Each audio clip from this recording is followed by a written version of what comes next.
All right, everybody, thanks for joining. We are getting a little bit of feedback from the lines. So if you are on a computer platform, on a PC, it will be on your top left. On a Mac, it is going to be one of the drop-down options from the top of your screen. For attendees or meeting audio, please keep your line muted if you are not actively talking. That helps us reduce the background noise and keeps the presentation running smoothly. Gary's already got himself muted, and I just saw Mary Charles do so. So thank you very much, guys. If not, I will have to mute you. I'm very sorry. Nothing against you personally. It just helps the presentation flow a little bit easier. And Amy, just so I can tell, what line are you on? What number? Phone number? Tony, I think it's a 973548. Got it. All right. I'm going to try to mute you real quick and just see if that's where that noise is coming from. Yeah, that's from somebody else, so I will go through and mute other people as we get going. But Pam, I'll turn it over to you for our official introduction. Thanks. So this is our September meeting of the chapter leaders, and it's hard to believe that it's already 2 months after the conference. And we've got two exciting topics today. One is that we asked Marianne and Amy, who are the co-training directors for APTI, to make a presentation to us. So that will be the first part of this, and it will be a presentation and opportunity for some interaction. And then the second part of it will be Adam Fry leading a conversation about the finances of running a chapter and some suggestions on how to do that. So the first piece of this is I know that many of you, and certainly it's true for me, have a question and a concern about part of the value of being a full APTI member. And the APTI board is actively working on this to make sure that we have a clear value proposition for people to join us as an organization. We know we have a great community. We know that we intend to be the go-to place for type professionals and people who want to learn about type of all kinds. And one of the pieces, and this is part of why I'm so excited about Amy and Marianne and the work that they're doing, is looking at the training curriculum. So there have been some lack of clarity about what's the value that the going to an APTI training program brings versus going to an outside provider. So Amy and Marianne, and I'm going to let Amy really explain their process, but a reason why I'm so excited about is that they're proposing some things that I think will really be game changers for APTI for training and can cause lots of different people to go, wow, I really need to come and be part of this. So just as an introduction, what we're going to see today is very much still in a draft format. So it's not going to look perfect, and they really want our input on this. So they are seeing you guys as valued contributors to this conversation. And so with that, and Amy and Marianne are both highly skilled HR and organization development and training professionals. So it was really exciting for me to meet them in person at the conference. So with that, Amy's the one on the call today, and she's going to be doing our presenting. And Amy, with that, I'm going to turn it over to you. Okay, great. Pam, thank you so much. That was a really kind introduction, so I appreciate that. So before I dive in, Marianne sends her apologies. For those of you who don't know, Marianne and I actually own a business together. We own a consulting business, and we had one of those unfortunate client fire drill requests. So we decided to divide and conquer, and Marianne is off with the client and is very, very disappointed. She was looking forward to being with everybody. So anyway, so thank you for having us. And I'm hoping, as Pam mentioned, that you will make this interactive. I want to start off by saying right at the beginning, there are no right or wrong answers to what I'm going to present. I'm not sure that I've ever done this before, but I am presenting this to you before we've even presented kind of this version to Linda Behrens and Susan Nash and Sharon Richmond, who have kind of been working with Marianne and I, mentoring us through this process. So what you guys are seeing is raw, unfiltered version, and we will be with Sharon and Linda and Susan on the 7th of October to show them essentially what we're showing you, but maybe with some tweaks, assuming on your folks' input. So where I wanted to start by way of context is just talk to you real quickly about the journey and how Marianne and I, with some input from the entire board, got to this piece of work that you're seeing here, these PowerPoint slides. The interesting thing is our strategic planning really does work at the APTI level. So Marianne and I had a two-pronged approach for our strategy as we entered the beginning of this year. One was short-term, so how do we keep training seats filled and keep training running operationally for 2013? And so that was our short-term objective, but at the same time, with an eye towards a longer-term objective, and that was, what do we need to do to work towards 2014? We had an enormous amount of input, and Pam shared with you, part of that thinking was, certainly how do we create value for APTI and its members. What we embarked on as we look towards longer term, so 2014, was I think we had three things in mind. One, our training, I think everybody would agree, was a bit fragmented. And so we were mostly reacting to or training to help people get CE credits a lot of times towards their practitioner certification, which is not a bad thing. That's a good thing. So this is an and. But there seemed to be little intention and a little structure to the curriculum or the courses that we were offering. So for sure, that was the first. That was our first principle. We wanted to go after a more structured and intentional curriculum. The second principle that we wanted to consider, and these are all considerations, is should we offer something like a certificate or a certification in line with our offerings? And then three, did we have the right pricing model, or how do we price some type of curriculum approach? Okay, so that was kind of our starting point. So structure, a more structured curriculum. Should we offer a certificate or some kind of certification? And, how do we price something like this? What you are seeing today is the first step, which is, in our thinking, which is, going after something more structured.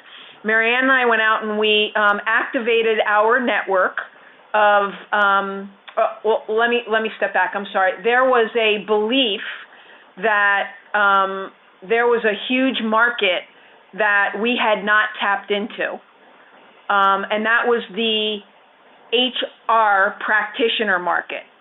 Coaching being a hot topic in the work environment today. And we decided to go after and tap into that market. We activated our network. I think we talked to somewhere between 40 and 50 HR practitioners, and asked them a series of questions about what would be of interest to them using type.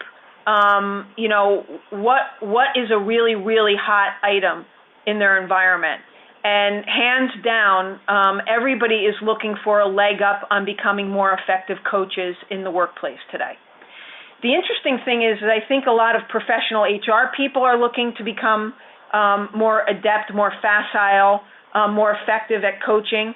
I think actually managers and executives have a coaching component, and I think there are a lot of independent practitioners that are not that just hang out their shingle as executive coaches, and they're looking to be better coaches.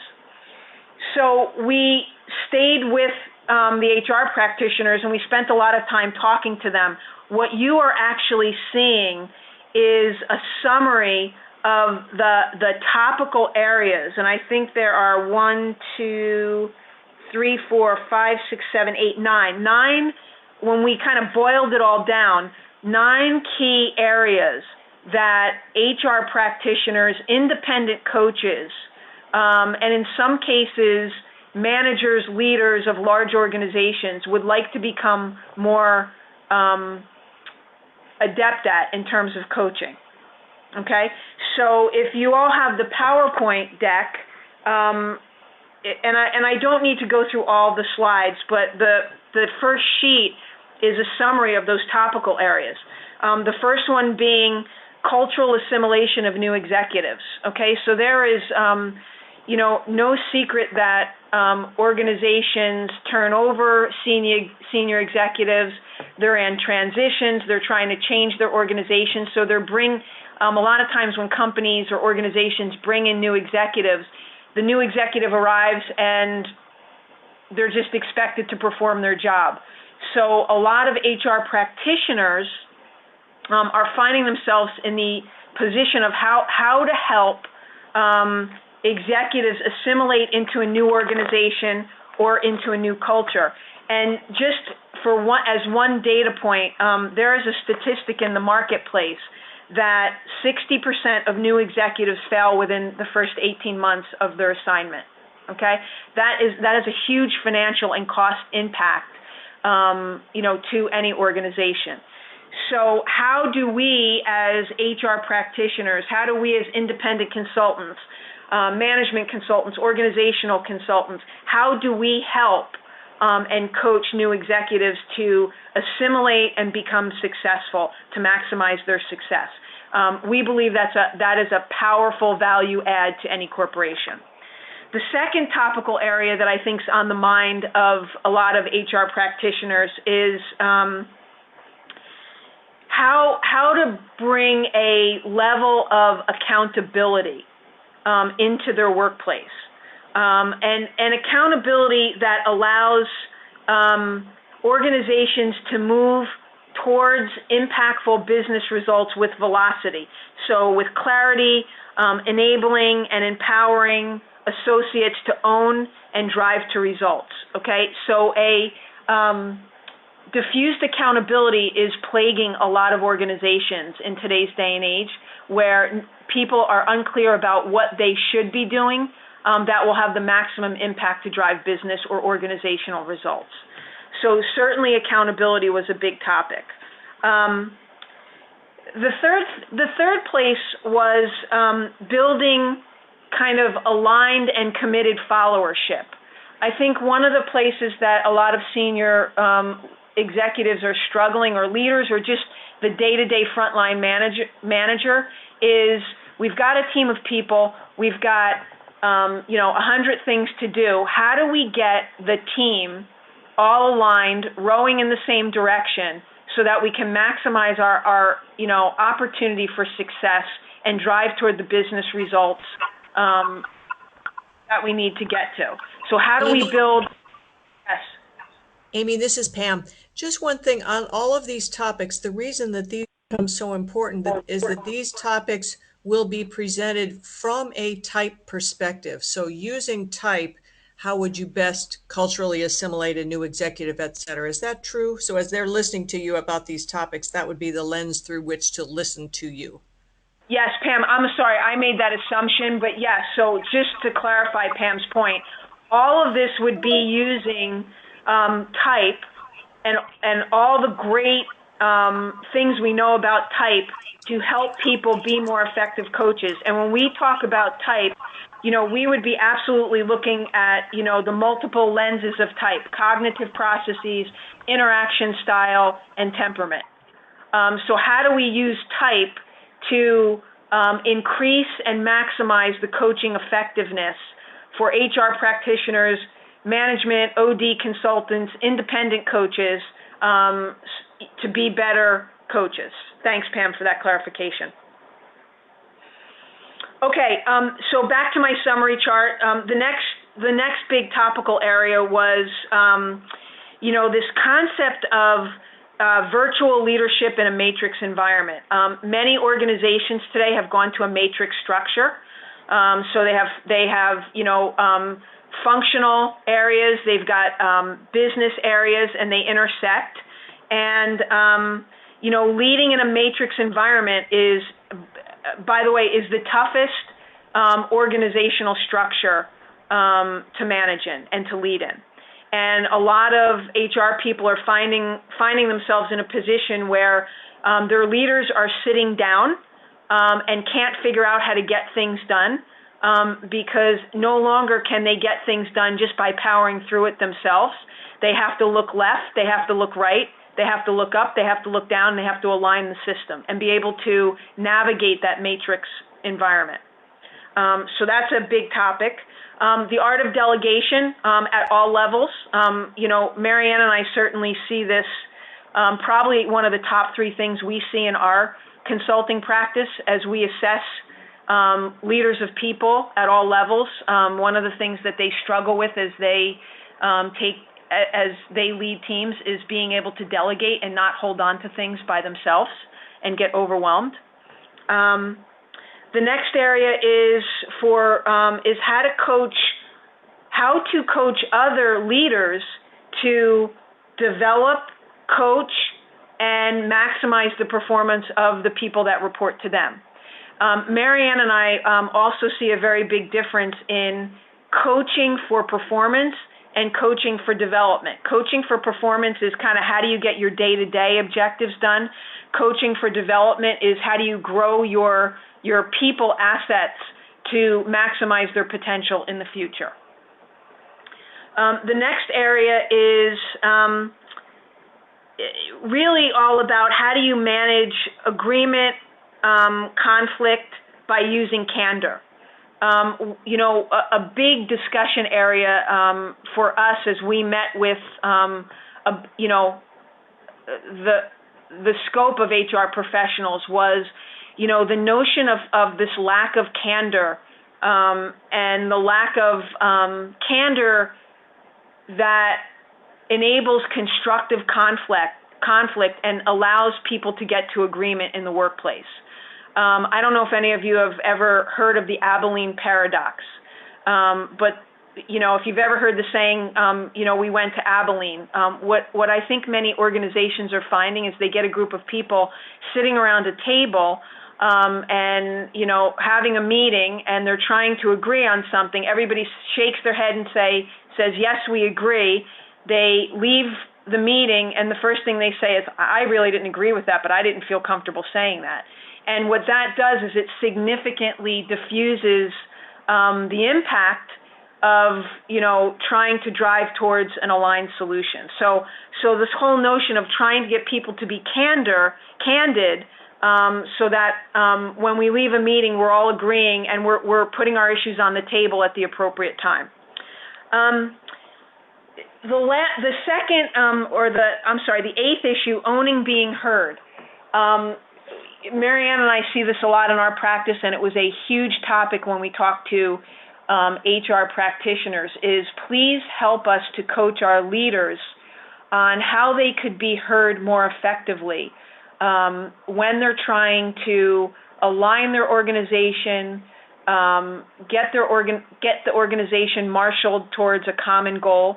Help us, because some of our leaders' communication styles can be abrasive, they can be unclear, they can be confusing. So how do we help leaders communicate and speak and lead in a way that they could be heard? And, I think we all know as type practitioners, type can be hugely effective and impactful in terms of helping people understand their communication style, how people communicate, how different types hear different types of communication. And then finally, the last topic, which I'm sure we can all relate to regardless of where we are in our careers, is this notion of stress and how to be more resilient in the workplace. Change is a constant. Most of the HR practitioners we spoke to told us that one of the number one issues in their organization and their workplace is the change fatigue, the constancy of change, and the enormous pressure and stress that it puts on their organization and the dynamics. And, how is it, Amy and Marianne, that we could learn to coach better, use type as a way for people to understand stress when people are in the grip, how to return to equilibrium, and manage the stress that comes in, with constant change in an organization. So that was a lot. I ran through that very quickly. What I didn't share with you is Marianne and I have blown some of this out in more detail. I think it would have put you to sleep. I want to stop there. Those were the very high-level topical areas that seem to be the most pressing for organizations today, and for people who are looking to be better coaches to help deal with some of these issues so that they can coach their organizations, their teams, and their executives. So, Pam, Adam, Gary, Janet, Mary Charles, Tony, very interested to hear your reaction, your thoughts, your comments. So, Tony, can you unmute everybody so we can get some reactions?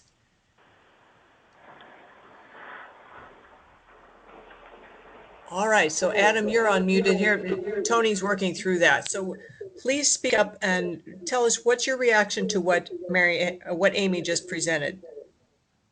Pam, this is Adam.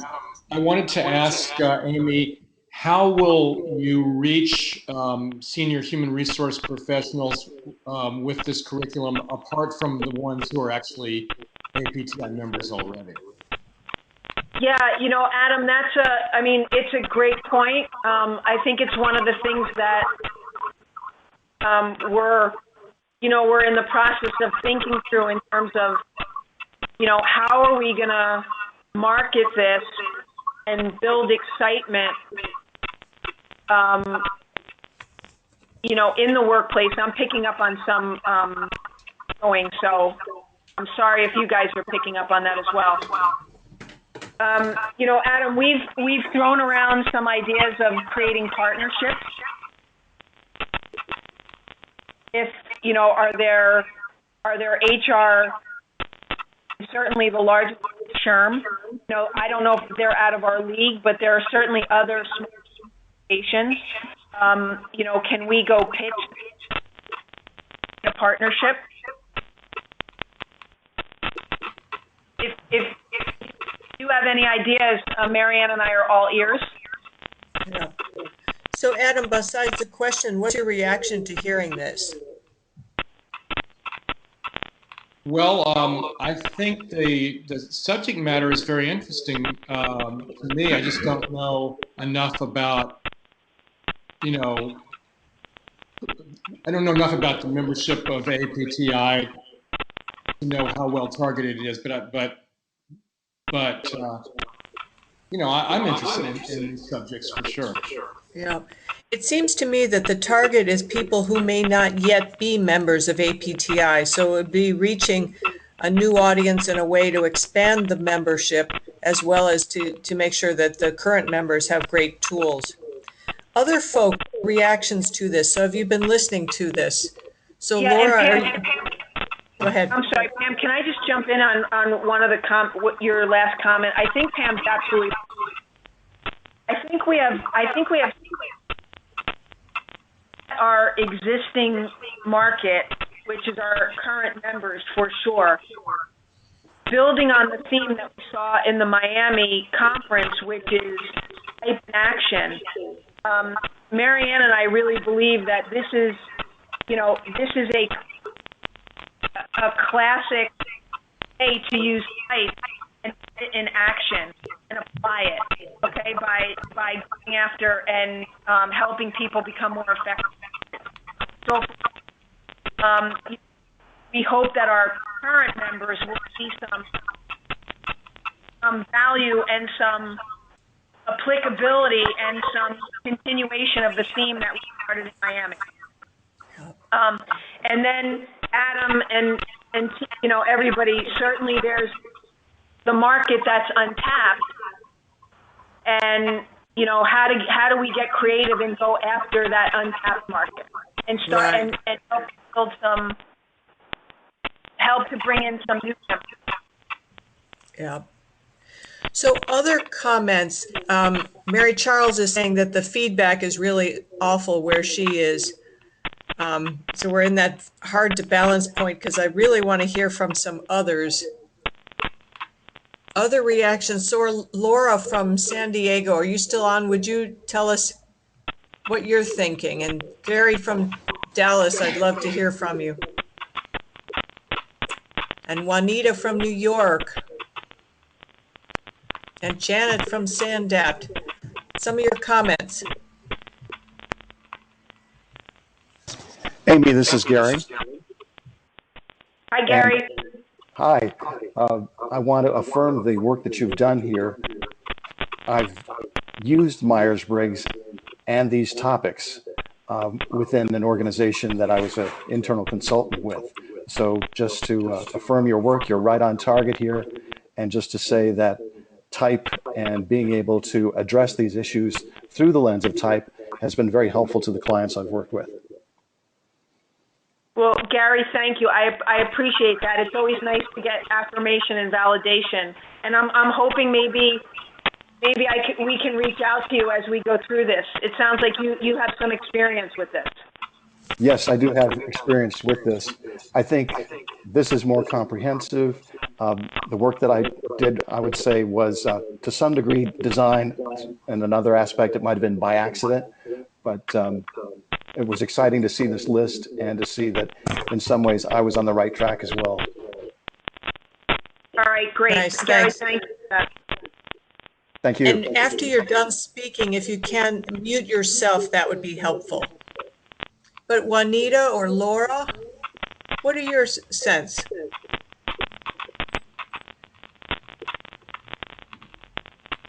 And Janet from San Diego, Laura's deferring to you, so if you've got a response, we'd love to hear it. Oh, This is Janet Juanita says, from New York. I joined the phone call late, so I'm sorry I don't have a comment at this point. no problems, no problems. Pam, and So I want to make sure that the team knows it's okay if people disagree or they want to critique it. I'm very open to critiques. This is Johanna from DVAPT, Delaware Valley. Can you hear me? Yes, thank you. Oh, I wanted to comment that targeting these specific skills takes our organizational mindset to a whole other place. And Gary's on the line too. So these are specific benefits that we can offer companies rather than individuals who've been attending our meetings. Well, and I think it's interesting by saying that it does offer benefits to different companies as well as the individuals. And one thing that Amy and Marianne made clear to me was that this curriculum is one of potentially what might be a number of curriculums. So coaching and how to apply this in a corporate arena may be the first set of courses that are linked and that make sense together. But Amy, if you have any other ideas on what might come in the future, and this may be the starting place and then some others, but this isn't to say that APTI is turning into just the corporate kind of a training program, but to have one that's focused and could even lead to certification or accreditation, then move on to a next one. So in broadening the audience of folks who love type. And Gary, Amy, you can't see this, but Gary is from the Delaware Valley and not Dallas-Fort Worth. So we had two folks from the Philadelphia area commenting. So thanks for that. Okay, and Pam, you're absolutely right. I mean, it's actually quite overwhelming when you think of it. We're just scratching the surface. I mean, coaching doesn't just have to even be in the corporate environment. We have opportunities every day to coach. Accountability can be very personal and individual, even outside of an organizational structure. So propose this first to go after.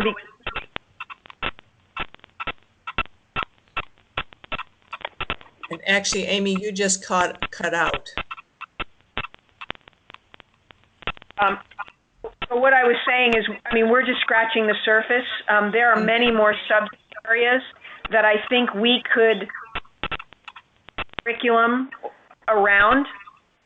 We, after doing a lot of soul searching and thinking, thought that, this was a highly untapped market right now. I should say a highly untapped topic type, which is coaching. So using type to help people become more effective coaches. Mm-hmm. And then, where is a wide open market to apply that coaching, which could be independent practitioners doing coaching, executive coaching, or could be in a corporate environment. And we think that's an untapped market. But I think there are many more other topic areas to come.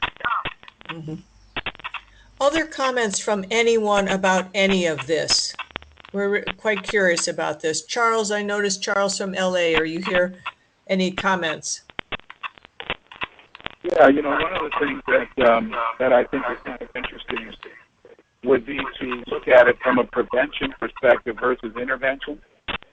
Mm-hmm. And I think it would be a great opportunity to target colleges and universities who are in the business community as well as the psychology group, to provide them with some tools to be able to use so that people who go into business already know how to do stuff instead of having to be in the grip of something and trying to get it done.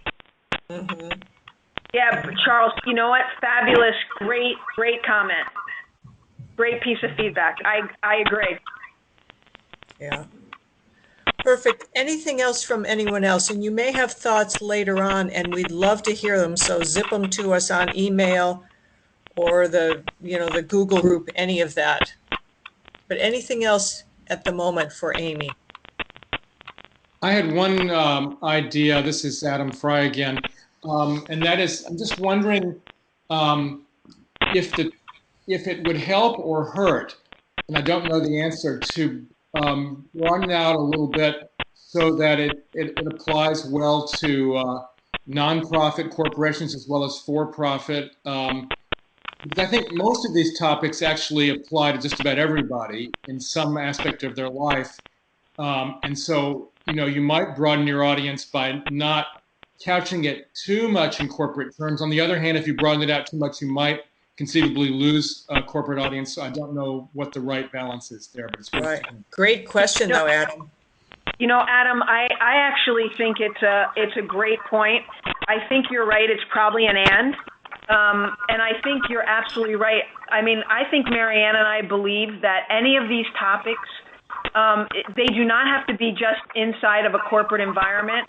I think any place that you have an organization that comes together and has a team that has a mission or a purpose, you'll run into some of these dynamics. Okay?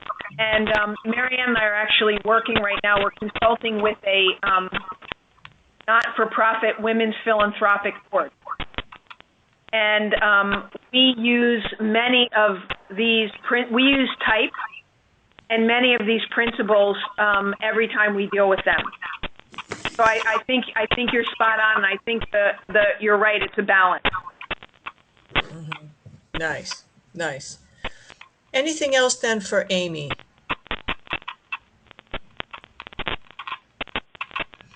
All right. Amy, thank you so much for your willingness to come. If we get other comments from folks later, we'll make sure to pass them on to you. But thank you so much.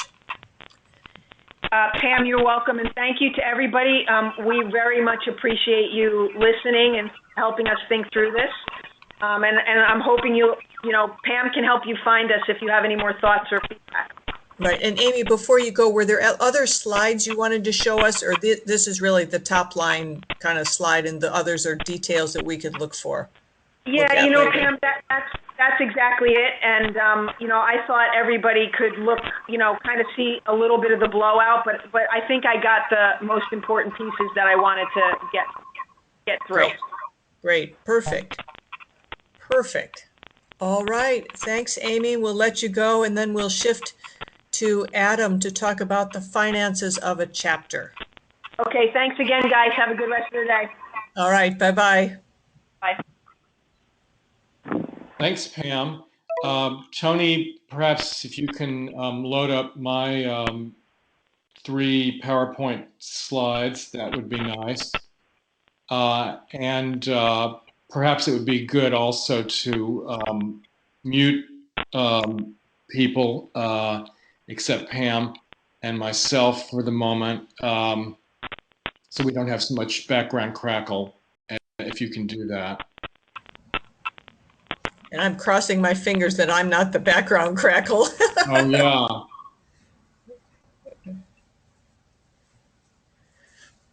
Let's see.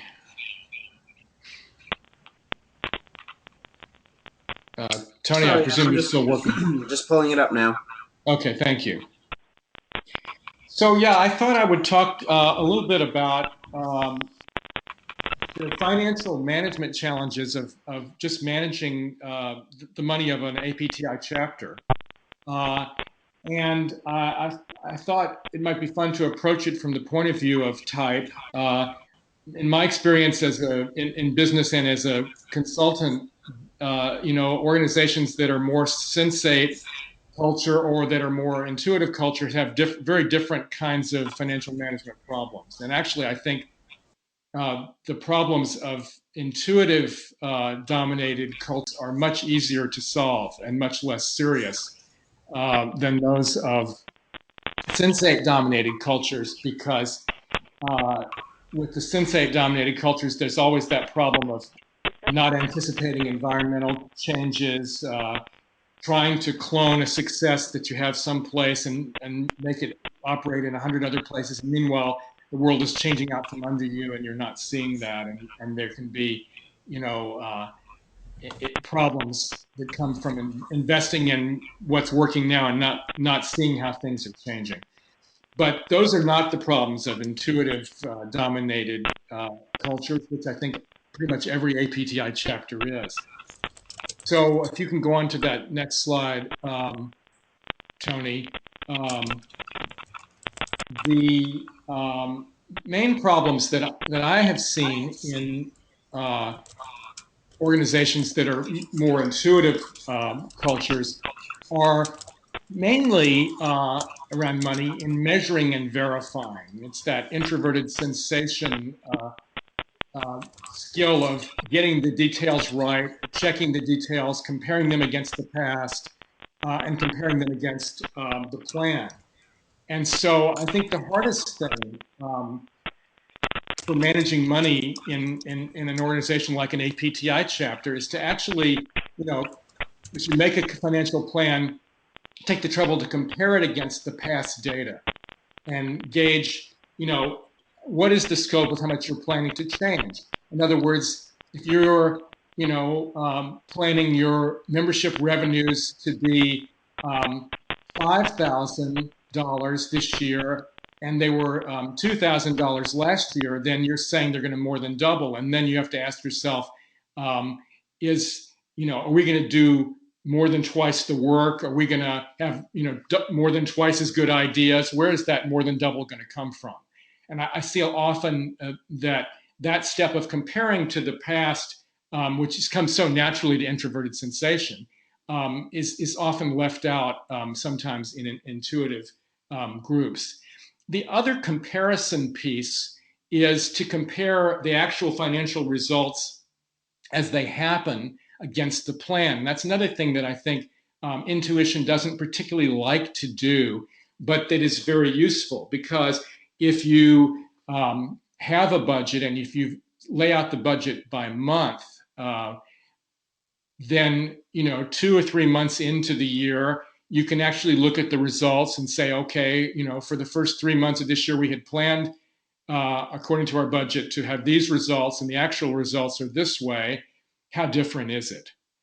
And if you do that, you can learn within that 3-month period, something that otherwise might take you all year to learn, which is that either you were too optimistic in your plans, it seems, or you were actually right on target, or actually you're doing better. So I think that's the very hardest thing, is the comparing again of the budget against the past, and comparing the budget against what's actually happening as you go along. And luckily, it only takes one person to do that and report to the group. And I find that in intuitive culture groups, the group is very willing to listen to the person who plays the sensation role, whether or not it's a sensation type, and reports that information. So that's a good thing, because it's not the same way when you have a sensate culture. Often in a sensate culture organization, they won't listen to the intuitive voices. But I think in an intuitive organization, they often will listen to the sensate voices. So other issues that are hard, I think, or that don't come as easily to cultures like an APTI chapter, might be making expense decisions about materials and equipment. Sometimes we can get frightened because we just feel like, oh, we don't understand this technological stuff. We may as well just, buy the expensive thing and hope that that'll solve the problem. There, I think it's more a question of extroverted sensation, of looking at what's involved with the technology if you're going to buy equipment or materials. And that doesn't always come easy. And finally, I think I've noticed that intuitive culture organizations are less likely to learn anything from the financial arrangements of similar organizations. So, for example, we might not call up another APTI chapter that has some things in common with us and see how their finances work. It wouldn't occur to us maybe to learn in that way. We would rather dream it forward ourselves. But that is a useful way to learn things, is to ask other chapters that are facing the same issues, how do they solve it? So Tony, if you can advance one more slide, please. Just some basic recommendations for managing finances within the chapter. The board really should approve an itemized budget that's laid out month by month before major commitments are made. Otherwise, if you make the commitments first and then do a budget, you're really undermining the board's role to be the decision makers and to see the big picture before they get into the actions. And I have to say that it's really important that a financial budget, be realistic. A financial budget should not be an inspirational document. And I think there's a common misunderstanding about that the budget perhaps should inspire us to really reach hard so that we can grow a lot, and challenge us. But in fact, we don't relate to the budget that way. It's much better to make a very realistic budget that we think we can actually achieve. And then we can always say, let's see if we can do way better than what's budgeted. But the budget definitely should not be a huge reach to something that's unlikely to happen just to try to inspire, because those numbers on a piece of paper, in fact, don't have a very good ability to inspire. And I think when the board looks at a budget that's submitted to it to consider it, should ask, gee, what would happen if the revenues fell, let's say 20%? Would the organization still be solvent or not? And if the answer is no, then I would worry about that. I mean, I think you need to have enough give in the budget that things can go not quite exactly right, and you can still pay the bills. So that's a question that I would tend to ask. So maybe you could pull up the Excel document, Tony, and let's have a look at that.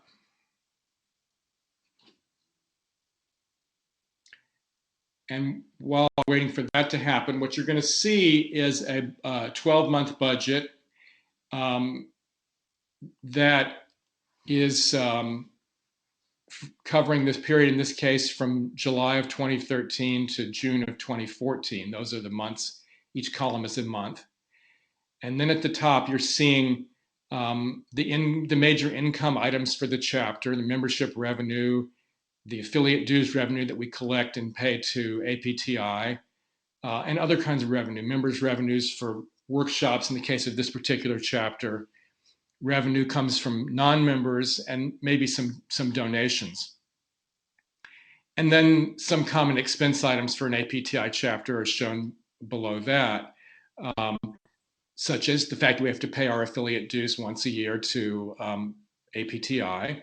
We might have to rent audiovisual equipment. We might have bank and credit card fees.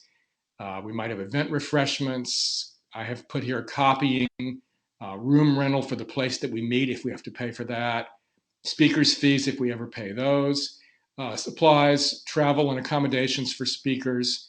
And in this case, this chapter uses Constant Contact for its marketing, and there's a cost for that. So you see the gray lines across, the first adds up all the revenue, all the income, and the second one adds up all the expenses, and the pink line is the profit or loss by month. And the green line at the bottom shows what happens to the available cash that the chapter has at its disposal. So if the chapter is going to start the year with $1,600 in June of 2013, that's the very first column, then if it loses $75, you need to scroll down one row or two, Tony, so we can see that green line. If it loses $75, then the available cash dips down to $1,525. So by having a budget that's laid out by month like this, and by having it show you what the cash balance should be at the end of every month, you can kind of tell as the year goes along, you know, whether you're on target or not, and why. Scroll down a little more so we can see the text stuff in that text box underneath. These are just, I've just written in the text box, you know, the 5 most important assumptions that we made, or the 5 most important statements that we made to explain where this budget came from. So for example, I've said the membership revenue is based on having 57 members, and last year we had 52 members. And we think we're going to get, you know, extra 5 members by doing X, Y, and Z. Just some really basic, simple stuff that shows, you know, where the numbers come from. So to me, that's the heart of a financial plan for a chapter. And then scroll back up a little bit because I want to look at that yellow box on the right. That would be what the treasurer's report might look like after 3 months had elapsed. So you can see this yellow thing is not part of the budget. It's the treasurer's report 3 months later. And the treasurer is going to show us, you know, what the budget was for those first 3 months and what actually happened. And you can easily see, you know, where there's any major differences from what was supposed to happen.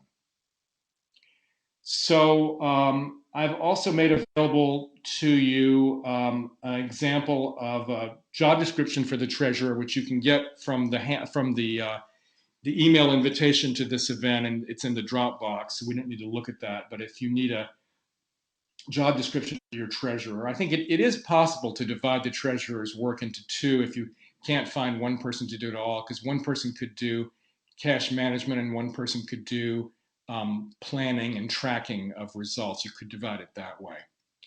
So I think that's enough talking for me to do, and I just wonder whether anybody has any questions or comments. Maybe we can unmute now and see if anybody has anything to say.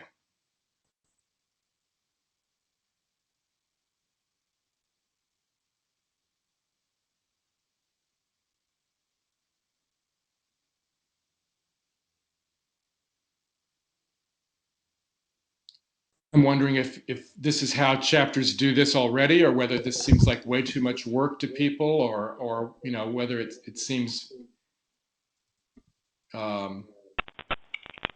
what your reaction might be. This is Mary Charles, and the e-chapter was the one I was most recently involved in. And I love how you've laid this out with the cash at the bottom. We didn't have ours done like that, although it was really quite nicely done.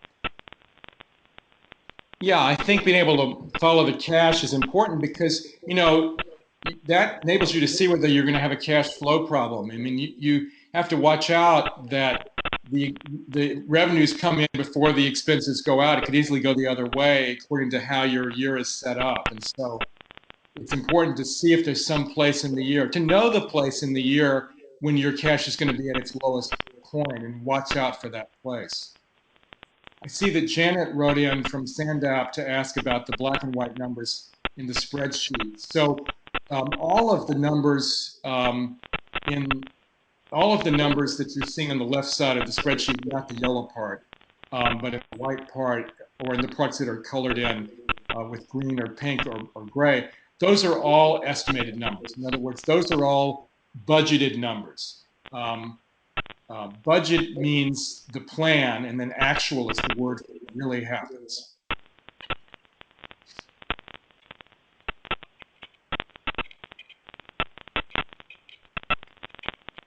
Adam, this is Pam. One of the things we did in Portland is that we said that the lowest we ever wanted our bank account to go was $2,000. So when we set goals for how many people we wanted to come to a workshop or a program, and when we were looking at our dues amount of things and doing our planning, we've always ended up wanting to end up so we don't go insolvent at the $2,000 mark. And that's been a nice kind of guidepost for us to know whether we should, make an expense or not, or how we should aim, how much money we want to get. I think that's a great idea, Pam, and I'm not really proposing the budget that's shown here as an example of a great budget for a chapter. It's just an example. But I agree. I think in this particular budget, the cash dips down as low as $1,525, and that is pretty scary. I mean, all it would take is, one unexpected major expense, and you would be, unable to pay bills. So I think that's a great idea, is to use this kind of format and think about what's the minimum number that it should ever get to. The other thing I like about your form here is underneath at the bottom of the yellow forms, where you've got the comments that said, the speaker required a Blu-ray. So we had an unexpected expense of $400. So to have that and see that helps everybody understand that. Yes, and I really think that I don't think much time should be taken up in chapter board meetings with financial reports. I actually think that the financial report should be written out like this and sent out in advance by email. And then in the session, it should take about 3 sentences to make a financial report. I mean, I just never think it's a good use of the board's time to, agonize over the financial report. All you have to say is, everything went according to plan except X and Y, and, we really got blindsided by Y. And I think that, the less you say, the more likely the board is to remember it. And hopefully the board learns, we have to be careful we don't get blindsided by the presenter who demands a lot of equipment. We should have asked the presenter in advance what equipment they were going to need. We didn't think to do that, but we can do it from now on. So these financial reports in a board meeting should not take about 5 minutes. Can someone speak to fundraising or donations and how you capture those? Yeah, I think you have to have a good reason to be asking for the donations, and you have to be willing to ask. And it's usually not enough to just stand up in a meeting and ask. Usually, you have to either, at the very least, do a solicitation by mail or email, but what works better is actually picking up the phone and calling some people that care a lot and asking them. But, we're hearing some kind of music. That must be someone's phone. You need you need a reason to be asking that's a solid idealistic reason, such as we want to be able to bring some, important presenters next year from out of state, and we don't know if we can for sure do it within our regular operations. And I think it would be a big step forward for the chapter to do that. And we're trying to raise $2,000 to do that. And I myself am giving $200, and I wonder if you would do that too. I mean, that kind of an ask where you say, I'm giving this much, would you be willing to do the same? It's pretty powerful. All right. Well, thank you, Adam. This is Johanna from the Delaware Valley.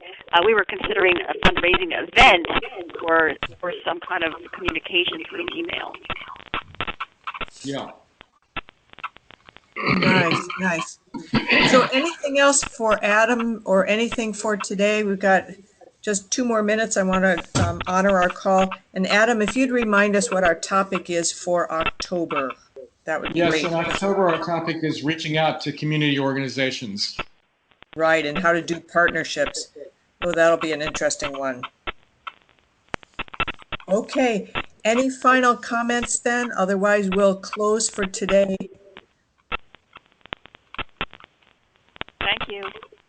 Thank you so much, all of you, and thanks, Adam, for this great presentation. I loved how it was presented from a type perspective, even thinking about intuitive or sensate treasurer organizations. That was great. So thanks all, and we'll talk with you next month. Write or email if there are any questions or anything we can do to help you. Thanks. Bye-bye. Thank you very much. Bye-bye.